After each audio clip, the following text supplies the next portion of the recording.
Well, here we are back again, and James McCleary is with us, and he is flushed, I'm sure, with the news that was reported yesterday that there is a resurgence in popularity for the Lib Dem Party.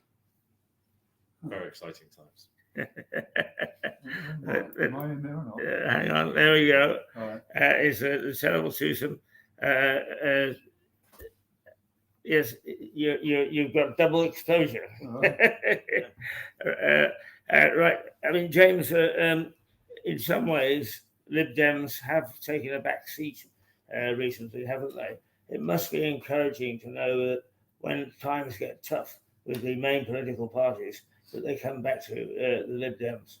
Yeah, I mean, we have a long-term trend, of course, of when we finally get a bit of exposure in an election and the media have to give some balance, that people hear what we say and people tend to like what we say. And there's been polling that's shown policies in our manifesto, when tested, are some of the most popular ones out of any of the parties. It's just outside of election periods, there's no requirement on the media to give us any coverage and we get squeezed out. So it's not unusual for us to see an uptick during an election period. But yeah, it's really encouraging to see people are responding to what Ed and the team are saying. Yeah. What has been the reason that Ed Davey, in fact, just listening, I used to know Ed Davey back in the day, but we had renewable energy and climate change in Glasgow.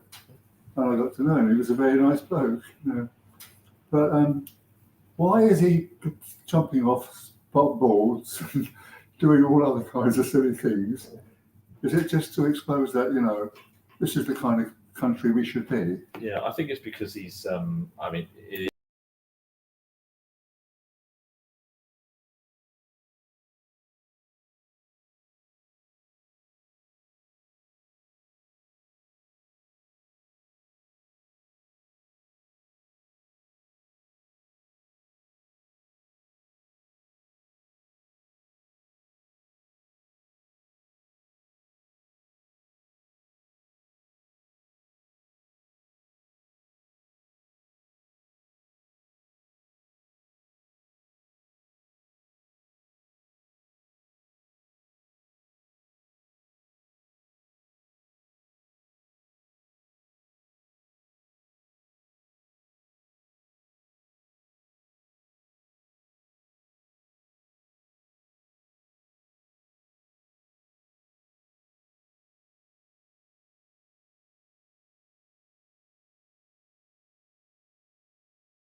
Here PR. talks to me an awful lot. PR. That's been going on forever now. It has, but look, I think when people talk to me about why are young people so disengaged in politics, why are so many people these days saying it makes no difference, I think a lot of it is due to the fact they feel their vote makes no difference, because in a lot of places it doesn't. And I think people are fed up with that. And we are the only country in Europe, other than Belarus, who can persist with this incredibly unfair electoral system. And I think we need to look at that.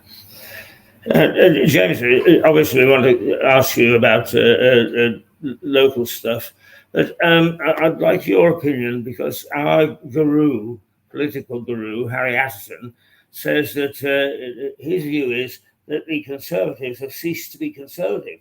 They are parliamentary Conservatives, but they don't hold to conservative values. What would your view be?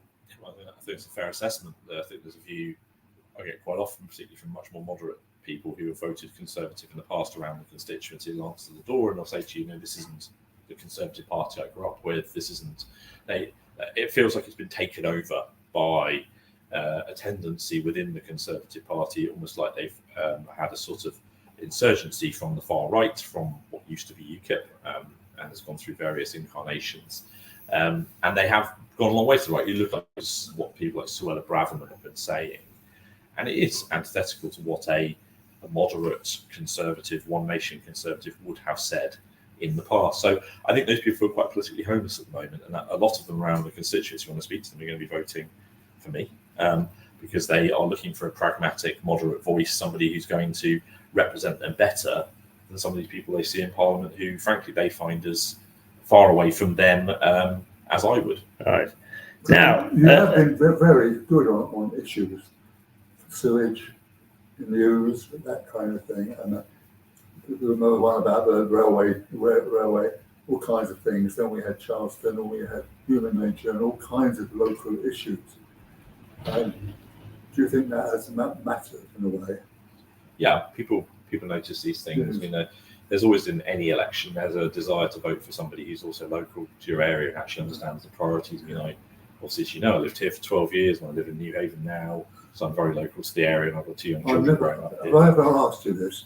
Who is the most famous person that lived in New Haven? Most famous was he lived in New Haven. Was in New Haven, yeah. Who do you want to go for? The man who broke the bank at Monte Carlo? Do you want to go for yes. Lord Sheffield was quite famous. No, He owned a lot of New Haven. it was Ho Chi Minh. Ho Chi Minh, well, he didn't live in New Haven. Well, also Lord Lucan, of course. Yes. His last sighting was in New Haven on Norman Road. So we have a lot of fame. Our ferry brings a lot of famous people to and from our port. A lot of famous people to and from the town. But yeah, Ho Chi Minh was a cook on the ferry, apparently. So. What about the money that the government has given to the Green Party to do something in New Haven? Are they wasting the money? Or no, I don't. I mean, they haven't given it to the Green Party. To be fair, I mean, they've that was granted some time ago. The funds have come from government funds via the district council is the administrative body that's enacting those. No, they're moving forward. The regen projects in New Haven are looking really promising. Our health hub starts construction this summer. We've got the new stuff happening down on the promenade behind the beach, which is going to be fantastic. Coming to the castle. Yeah, the fort will be reopening in the not too distant future, and they're already trailing the things that are being done there. So there's a whole list of other things happening and other bits. We've got our fantastic mural festival at the moment, which has been incredibly successful. The sidings have now Abyss from here have popped. From when I say here, started in the Pelhams, of course. They've got pop up next to the river in New Haven. Mamouche just opened their new cafe next to the river. So there's a lot happening in New Haven. So no, I think it'd be fair to say that the money that's come from the government has been used very well. So I love New Haven because of beer. I love going to the don't you? It's fantastic. Yes, I do too. Yeah. And my wife is Canadian, and some of her relatives actually were on the F8. She loved New Haven for that. Do you know one of the interesting thing about it, the famous painter who was there, Walter Siggert. Do you know why there were loads of in Normandy? There were loads of painters because the south of France was malarial. Right. And so therefore, it became an incredibly sort of interesting situation. Yeah. We've got an election on American Independence Day, July the 4th, next week, I think that is.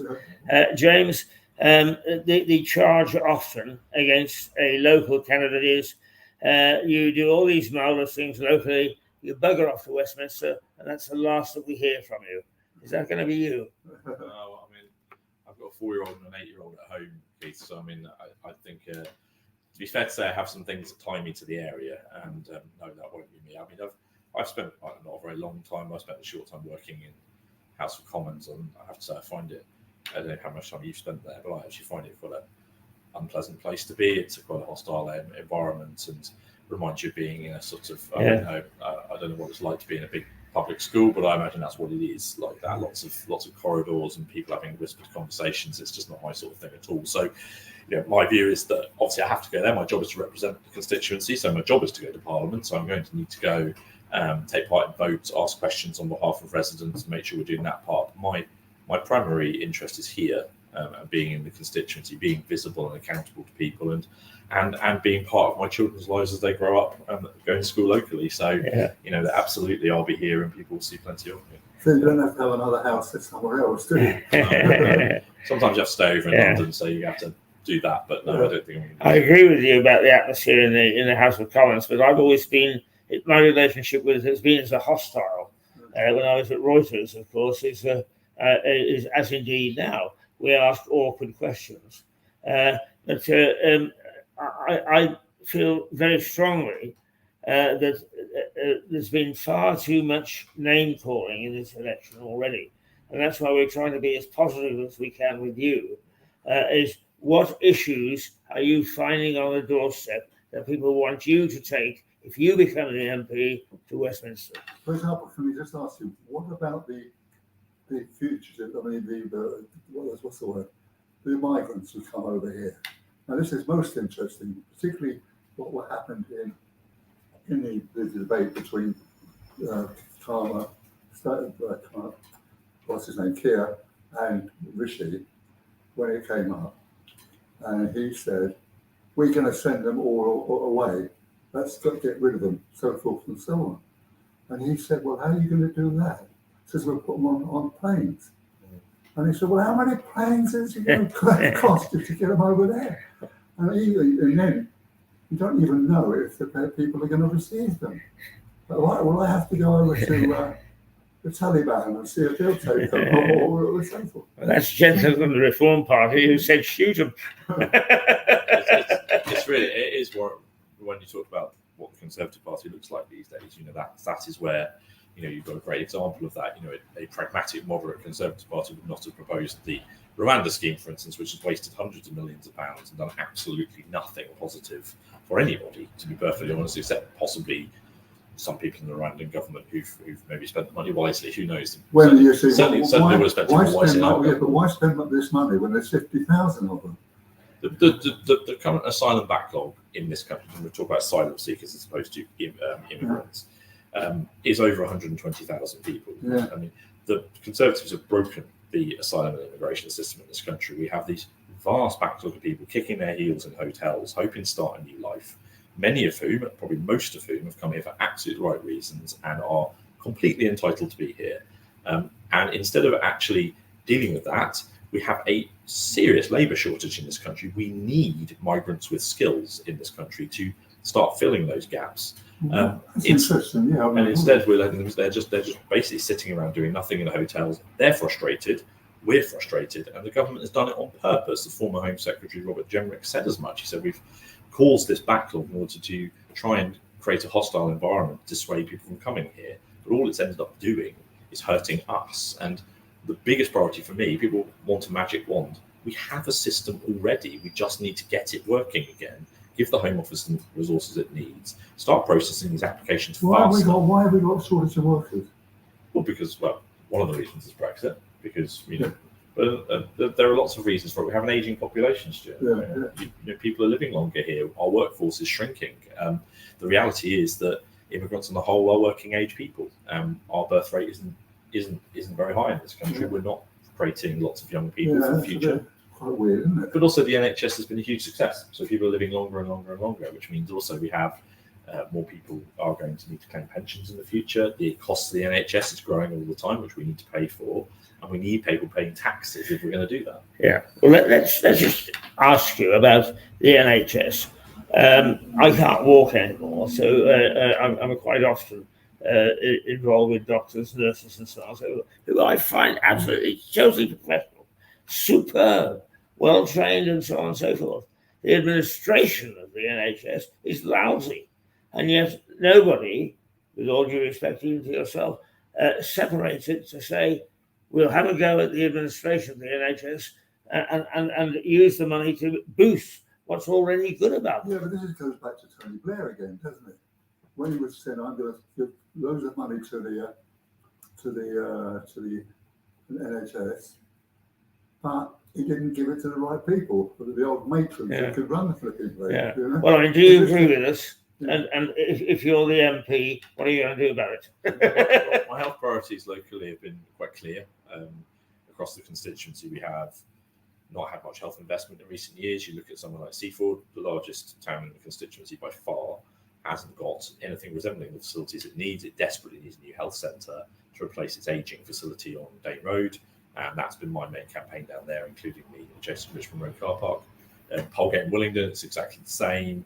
We've got, it's not just GPs and doctors either. There are very few NHS dentists left locally. People can't access NHS dentistry. I had a woman message me yesterday because she'd heard a rumour there might be a new NHS dentist in Seaford. Did I know anything about it? Because she was so desperate to get on the list earlier. I didn't know anything about it. But that's where we've got to, where we have that stranglehold. I find this thing about the administration side, people talk about cutting waste in the NHS. I mean, there's several things here. I've run a small business and I've worked for some big organisations. The truth is, in any organisation of that size, I think you have to accept there is going to be a level or where not everything is going to be as efficient as it could be, because you are talking about one of the largest organisations in Europe. But on the other hand, there's also a question here about just throwing money at something, and the answer in the NHS is not just throwing money at it. It's got to be used in the right way. For one thing, we need to be training a lot more people. We do have a labour and skills shortage in the NHS. One of the things about leaving the European Union was that we lost an awful lot of people who were working in the health sector, who went back to whatever country in Europe they'd come from. They were skilled people, and we haven't been able to replace them. And at the moment, there are very few training places for people, and there are a lot of people who'd like to do it, and I think we need to fund those better. And we need to better at the other end in retaining staff. There are people leaving the NHS. Yeah, but look, people have to go private. I mean, when I needed to have a hernia, they said it was an 18-month wait for it. Yeah. So I went to Spire and paid some money, £4,000. Brings you country. So there is a shortage of people. And this is Tony Blair, because these people are getting paid double. You're not supposed to swear on this program.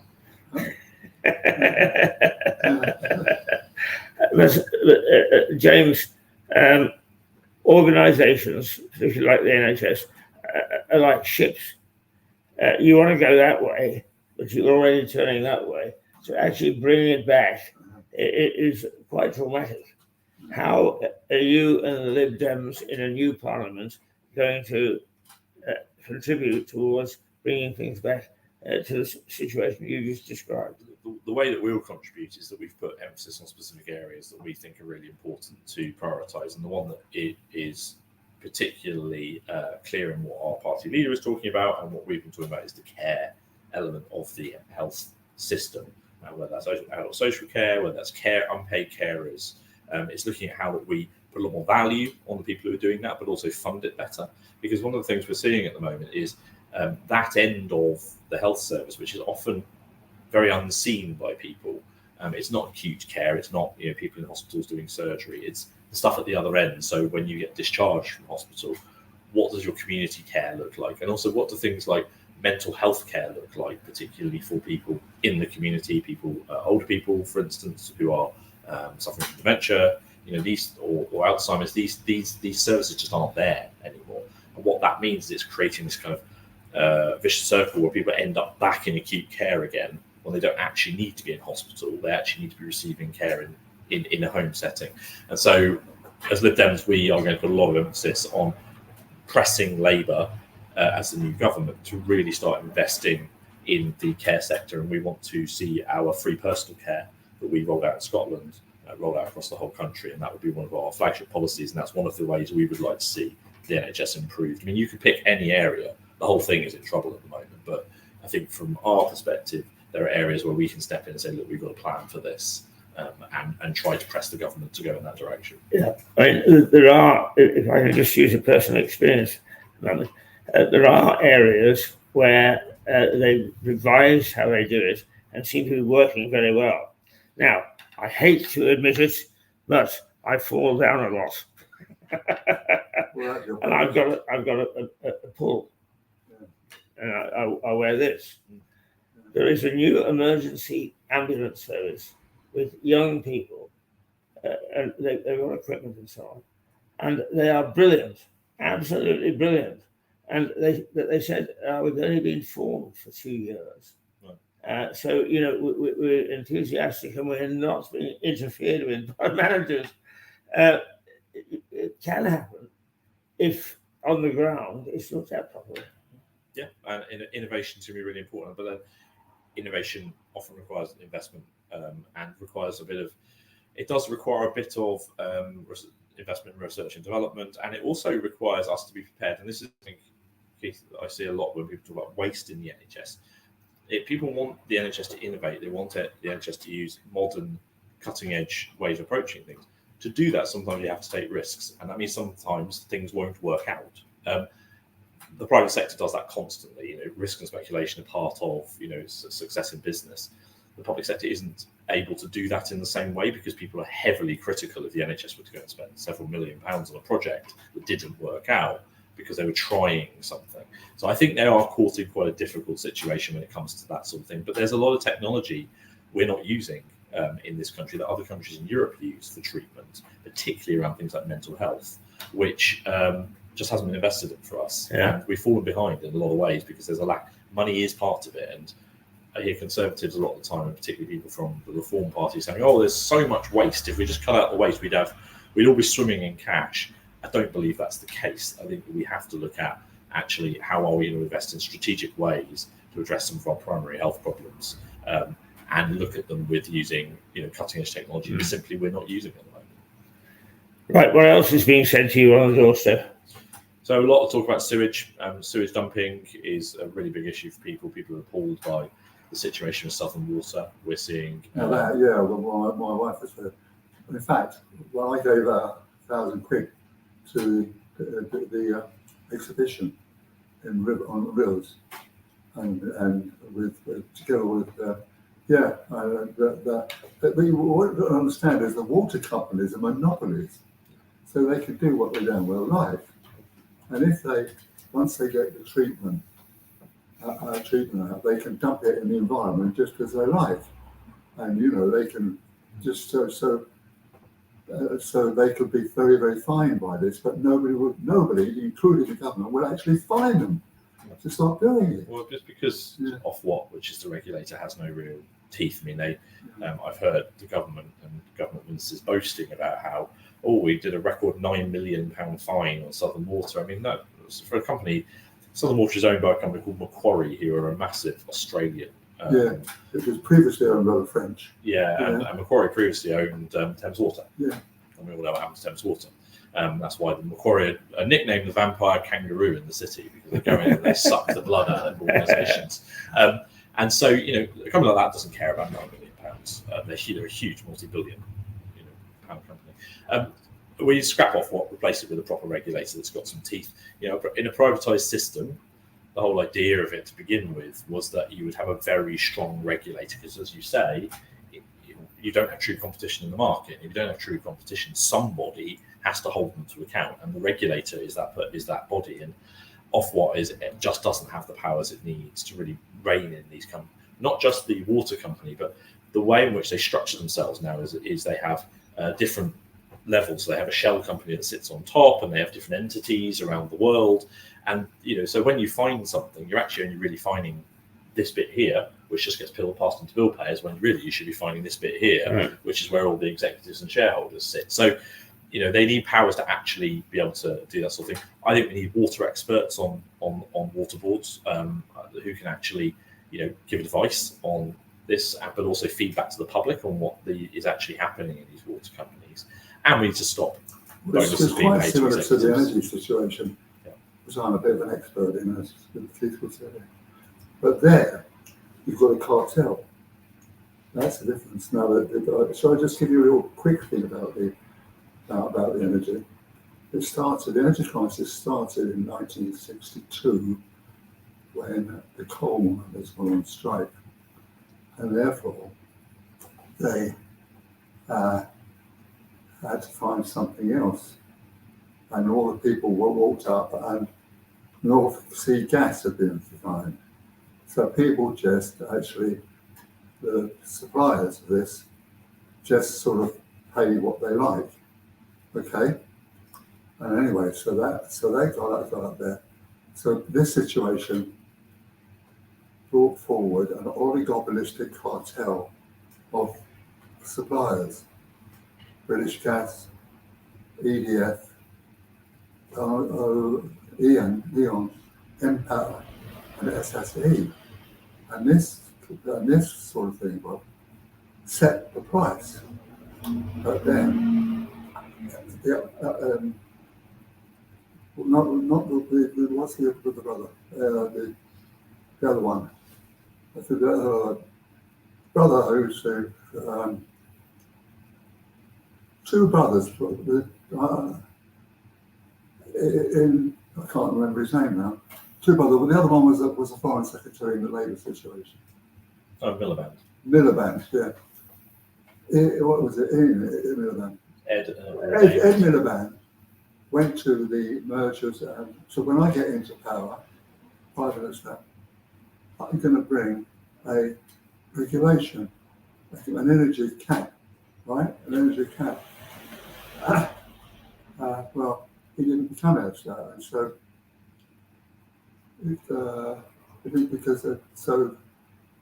they went to David Cameron, and he asked the companies and the mergers thing, what should I do about this? So he got on to, I think it was, set an energy cap. And energy cap, again, there was the cartel. And what they were doing was basically rank profiteering. Yeah. And that was the whole thing. We're going to have to cut through, Stuart, because we're limited in time. Yeah. But you lead on to a very good question. What are you going to do about it? About what element? As you say, people are concerned about the sewage spillage and so on and so forth. And I think Stuart is right. It's the cartels who feel that they're untouchable. As it starts with regulators, that really is where we have to start. We want to look at the structure of these companies as well and understand, the current model clearly doesn't work, right? We can see that it doesn't work. Fundamentally, as a liberal, we are, But a lot of people have got costs with energy, and some of them get fuel poverty because they can't afford to. It's the same thing with the railways. Yeah. I mean, when you have only one supplier, privatisation is a nonsense at that point, because at the end of the day, the market only works where there is competition. Competition is essential to the market. It drives down costs and it drives up innovation and quality. It should do, at least in a properly functioning market that's properly regulated. But what we have here is a lack of competition. Labour have lurched straight to the nationalisation space. I'm not sure we can do that. I think nationalisation now would be extraordinarily expensive for us, because unfortunately over many years these companies have been allowed to saddle these companies with enormous levels of debt, which is what these equity companies do. And I'm sure Southern Water right now is being loaded up with as much debt as Macquarie can pile onto it. So I think we're going to have to look at something else. I would like to see us doing some sort of model. I think in America they call them public benefit companies, a system where you set up a company that's either has to reinvest in its profits in the network, or has to reinvest in bringing your bills down, and that we have more control of where the money goes, and probably have representatives of bill payers and the potentially the government sitting on the boards of these companies saying, actually, who is actually speaking up for the interests of bill payers at this point? Because at the moment, the government's current policy, which they voted through and the current MP voted through, was to give them 30 years, and the companies are allowed to pass the cost on to bill payers. Hence, Southern Water announced several weeks ago they want to put our bills up by 91% next year. That's because the government. So what has been done about it? It was just regulated. Well, I've just listed quite a few things. I mean, we've got to restrict also how bonuses are paid. We've also got to look at their super profits. So we're already proposing a windfall tax on the super profits of oil and gas companies. Lib Dems are proposing that because as a one-off windfall tax to allow us to invest urgently in bringing people's bills down. We want to see much more home insulation done, backed by the government. It's a critical thing. We have sitting here in Lewis, surrounded by very old housing stock, which you can see across the road here. Well, this one's a little bit newer, but these are very energy inefficient homes because they're 150, 200 years old or more. We need to be investing in home insulation, home energy efficiency to bring down bills, not just by saying energy should be cheaper, because at the end of the day, burning lots of gas is incredibly bad for the environment. So we also want to be making these homes more efficient, and that's another of our biggest. Is Labour going to listen to you? Just go back to that.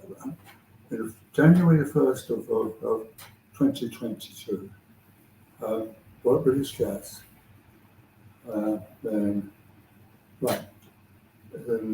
to 30th, in 1 month, got a profit of £1.3 billion. And where did that money go? Did it go out to poor people? No. The CEO of British Gas got a £2 million wage, right? And all the other of the 6 got more with pay in what's it. And that's what I talk about, absolute profiteering, bearing on corruption in a way. Let's move on, because we've got over 2 of the key things that you're finding on the doorstep. What about transport? What about the trains? Doesn't have to do a huge amount. I think it's an issue that affects people who use them, if you know what I mean. So I think what we're seeing, though, in transport is I get a lot of people talking about the condition of the roads and the congestion and road safety, which interestingly is obviously linked to the public transport situation we see. What I see is, the roads locally, say the A27 or the A259, are very congested roads. Air quality has an air quality impact, particularly in places like Newhaven. And people say to me, we need to get these roads running better. The only way you're ever going to get these roads to run better is having fewer cars on. That's really, there are too many cars on our roads, and that is because the government has not invested in alternatives to driving. That isn't just public transport, of course, that's also walking and cycling infrastructure to allow people to move around without having to use their vehicle. And there are way too many cars on our roads. I mean, trains, we need to get this under control. What we've ended up with is another really dysfunctional privatised system, where obviously the tracks are on the actual infrastructure isn't privatised anymore, although it was at one stage, as I'm sure you know. But the rolling stock sort of is through rolling stock ownership companies, and then there's these other companies, Southern Rail being R1, of course, who do the ticket prices and everything else. So it's a bit of a mess. The Conservatives themselves, of course, have been talking about this Great British Railway, which seems like some sort of semi-admittance of the need to renationalise the railways. I think it is a case for a centralised rail system. In other countries, it seems to work very well. In the rest of Europe, most countries have their rail systems operated centrally. Germany and Spain and France all have that. So I think we have to review how they run. But trains will only ever get you so far because you require an enormous amount of infrastructure investment. I will continue to campaign to reinstate the Lewis Upfield Railway, for instance, but that's a massive project to do that. What we do have is lots of roads, so buses, smart buses, and flexible transport solutions using our road network are going to be a big part of the answer on transport. Right. As you'll appreciate, we're a totally unusual television company. I mean, apart from presenting, I'm also the doorman when the dray arrives with the beer. And our chief of staff has just come in and is getting things sorted out. But I will briefly ask you about communication, because strangely enough, I've written little articles about what we do. The window cleaner comes while we're broadcasting, as the buses go by, and so on. So I've written a little article in some of the technical magazines, and people have said, "God, we can't wait to hear more about this." Do you see reform in the communications industry? I think we need some reform in the communications industry. I mean, I think it depends which element you mean, really. I think the growth of digital communications is already causing change in the way in which we do communicate. I mean, I'm using Facebook Live here probably. I've used Facebook Live to communicate as well. I think that Zoom and the growth of online conferencing abilities has changed the way people communicate. I do think we have a fundamental problem with our press in this country. People talked. I was asked at the Hustings last night. People have lost a lot of faith in politicians and what they say, and I do think the media has to accept they play a role in this. We're seeing right now Nigel Farage being platformed to, in my view, an absurd extent by the national press. A party who have no MPs in Parliament whatsoever, and we're saying you're sitting there seeing practically no coverage. For instance, not in my interest for them to have it, but for instance for the Green Party, who do have an MP in Parliament, and so I think Caroline Lucas is the Green Party. Yeah. She's not there anymore. Well, they currently held seats in Parliament. Yes, that's true. But my point being, Reform UK don't have any, and yet Nigel Farage gets hour-long special with Nick Robinson, and we don't see any other parties represented. I do think there's a question mark about how the media portray the landscape, and I think overexpose some of the issues that actually are not the main issues for most people, and under-discuss other things which could be very important to people if they actually gave exposure. So I think we need to think about a way in which my fundamental point about the media landscape is that the BBC should be protected at all costs. Protected at all costs. Of course, absolutely. Yeah. But it's been under attack in recent years. But I think as a society, we undervalue the BBC and how lucky we are to have it. And I think we have to protect the BBC and its public mandates and its mandate to educate and inform. Yeah. I don't want to waste your time indulging in sort of personal chat. So once you're an MP and we've settled down, I'd like to sit down with you one day, and because I've got some very definite ideas, and I ain't going to be around that long to share them over 2 decades. So perhaps we could go and have a lunch or something and a chat. We've got to win first, Keith. That's why I don't want to take time, your valuable time, because so far you've taken 3 issues and you've given some very good responses. Now, we had a little technical problem at the beginning, so we lost about 2 minutes at the top of the program. So what I'm going to say to you now is take a couple of minutes for issues that you want to pass on to your potential public. We've talked about the NHS, we've talked about sewage dumping, we've touched on the cost of living crisis and the bills that people are facing. I think most of the other things are about, obviously, being someone who lives locally and has lived in the area for 20 years. Lewis was my home for nearly 15 years, and now we've lived in New Haven for 7 years. A lot of the other issues are local issues. They're things that people bring me about the different towns and villages around the constituency, and you can pick any of them, and I can give you the issues for each of them. But look at the way the corporation gave us on the Charleston thing and all these things. What I talked to you about, do you remember? Yes, absolutely. Yeah. And you look right now, we've got the issue of the bus station here. Yeah. Well, I had to go at those, didn't I? Do you remember? Yeah. But those are the sorts of local issues that having someone who's a locally based MP, these aren't things people need to tell me about. I know about these things.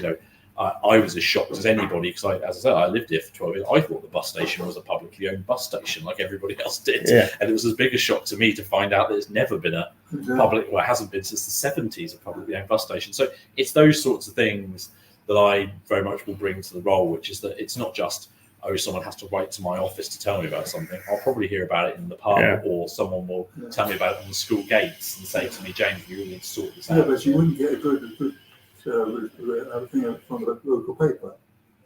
Well, it's local media. Local media really, I think we know it's really, really struggling. I think our local newspaper is really, really struggling to Yeah. business. I'm not so sure that it should, though. That's what I'd like to talk to you about. Well, I think it should. I think, local people writing. Yeah. But again, it's very difficult for you. But you raise an interesting point before we sign off. Norman Baker has remained a friend of mine, so you would think that I would be coloured in what I say about him. But the one thing that I do believe Norman was a very good constituency MP. He was marvellous. What sort of MP are you going to be? Well, that's part of my pitch. As you know, I know Norman well as well, and he was an excellent constituency MP. I mean, when people still talk to me about him a lot in very positive terms. Places like Seaford and Polegate, where he was held in very, very high esteem, and you get people stop you and tell you stories about, oh, Norman helped me with that drain over there. Oh, yeah. And that's an incredible thing, and it sticks with people. People appreciate that. Someone who actually takes the time to pay attention to you and your issues. And I think a lot of people feel the current MP has not really been that sort of person and spent more time worrying about climbing the ladder in Westminster. And so that is my objective. People really see me wandering around, being attacked by my kids, and going around to different things in the community, and being a constituency MP is my priority. And so I think we've missed that emphasis for the last decade on some of these local issues, which can be sorted out with enough focus being put on. And that's what I want to be able to do. Well, look at us. We've been involved in all these kind of issues in this. Yeah. Gloves off. What's the feel within your constituency party about your chances of success? Well, clearly we feel like we're in a good position. It'll be, as it has been since the beginning of the election, it'll be me or the Conservative candidate. And across the constituency, it's very clear that the Conservatives have lost a lot of support, as they have done nationally, which is hardly a surprise. We're obviously in with a good chance. We've got 6 days left. We're going to be going around talking to many more people. We spoke to thousands of people in recent weeks, and it's been a really great fun thing to do. 6 days left, and then we'll be in the town hall for the count until the early hours of the morning on the 5th of July, and we'll see how it goes. But, we obviously feel we're in with a good chance, and I'm hopeful that people will continue to support me. There's people who've already voted, of course, by post. So there'll be people voting right now by post today. So. Yeah. Does it mean if you win, you'll have to give up your local councillor positions? I haven't because it was a snap election. I didn't expect to be in an election period now. We'd really planned for later in the year. I'm up for my county seat is up for election next May anyway, and so I think rather than cause an expensive by-election now, I can press the council through to next May, and then I can give that up, and we can someone else can stand next year. Well, I'll just say one last thing, James. As you know, and I've said this to you before, I think the reluctance of local politicians to use the media, we are not used, is of a major concern. If in fact what you said, that you think that we need a stronger local media to help the democratic process, not a particular part. I hope you mean that. There's only about three journalists standing, and 2 of them are sitting here. Well, I think you'll find. I think there's a lot that you'll find if you scratch the surface in this town. There are an awful lot of journalists. Yes, there are of quite significant standing. And it's a hidden strata. Lewis does not lack journalists, I can tell you. And, you're surprised that they come out woodwork all the time. Yeah. You go, oh, really? You live in Lewis? It's quite remarkable. But yeah, so no, I value that very highly, and that's why we can have a longer discussion about the decline of local press as a concern, and also the decline of funding for the BBC's regional broadcasting arms is also a real worry. Well, John Henty is part of us, of course. Get him on that. James McCleary, thank you very much for coming. I know that you actually broke your daily routine to get here because of my demands, actually. But you are welcome anytime. And if the Chief of Staff gets here before opening time and you're in here, there's always a drink for you.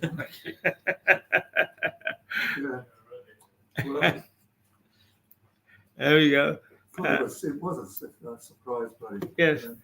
Wonder why he did it, really, ultimately.